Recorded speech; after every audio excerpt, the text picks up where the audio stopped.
We've just come out of a wonderful keynote around the role and function that Telkom can and should be playing in the technology space.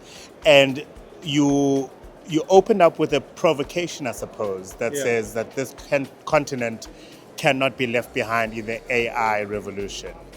Where are the opportunities for the continent, do you think? I think they are huge, right? They are huge. One was, I spoke about infrastructure. Everyone has to get involved in terms of investing in infrastructure. We've got to create broadband capacity in the continent. People must have access to connectivity, right? That's the most basic need and cannot be the role of enterprises to do that or private capital. Government has to get involved. Other citizens as well that actually have the financial means have to get involved to do that. Once you do that as well, we then start investing in what I call affordable smartphones. Once people are able to afford smartphones, they get access to the internet because operators can create, let's call it cheap data prices to be able to give a lot more people access to the internet. Then here's the magic. Once people have access to the internet, they start thinking differently. They start getting to YouTube to see what others are doing, social media. They start learning new skills. The nice thing about AI is that these days you don't need to be an IT developer to be able to develop an application. You can use an AI tool to do that. While I'm really pushing for leapfrogging, because that's what AI can enable us to do. They can allow a kid in a deep rural area to be able to code and create an application for a small business, for an enterprise, without really leaving that space and be able to earn an income. They can create a new product themselves.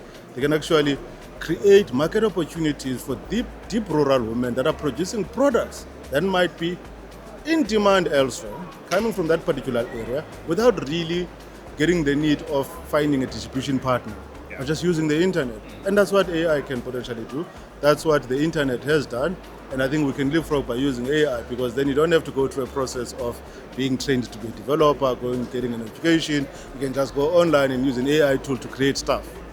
Why can't we capture that? And that's what I think we can actually. The point you then made earlier is that there needs to be an investment in infrastructure in order for that to be realized. I imagine it has to be done by all governments across Africa, right? Not just the major economies in South Africa, Nigeria, Kenya perhaps, or Egypt. Absolutely. Actually, if you could get the AU to get involved, this is where the real magic happens, right?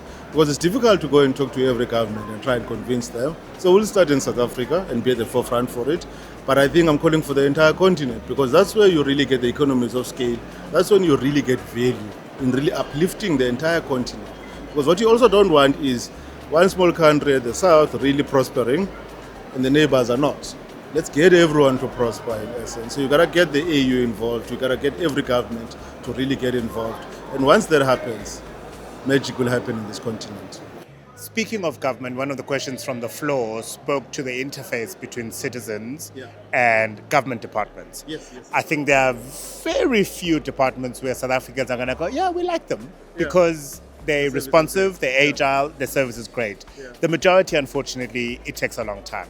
What role can Telkom play in improving that lived experience of a South African citizen when they go into a government department? Absolutely. So we got lots of fiber, almost across the entire country. We usually have a fiber point close to a 5-kilometer radius of any building point, if you think about it. So that's one.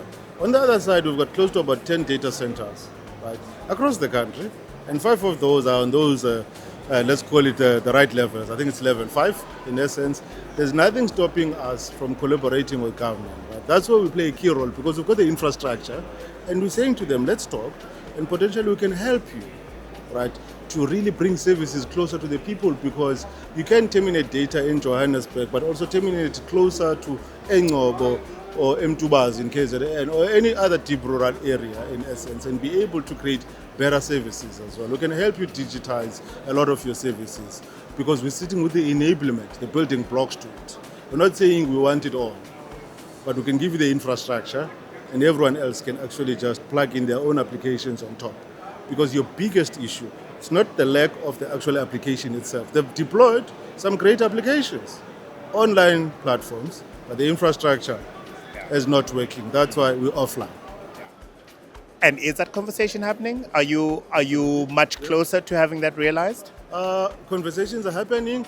I'm not sure if we're closer to that being realized. It's still a journey, I think so. But I think the heart is in the right place, right, from both sides and government. They're not just chatting to us, they're chatting to everyone in the industry. But I think they're moving a little bit slow, right? We'd want to see this process moving a little bit much more faster as well. And I think once we do that, a lot can be created. Lunga, thank you very much. Lunag SIyon from Telkom here at Africa Tech Festival 2025.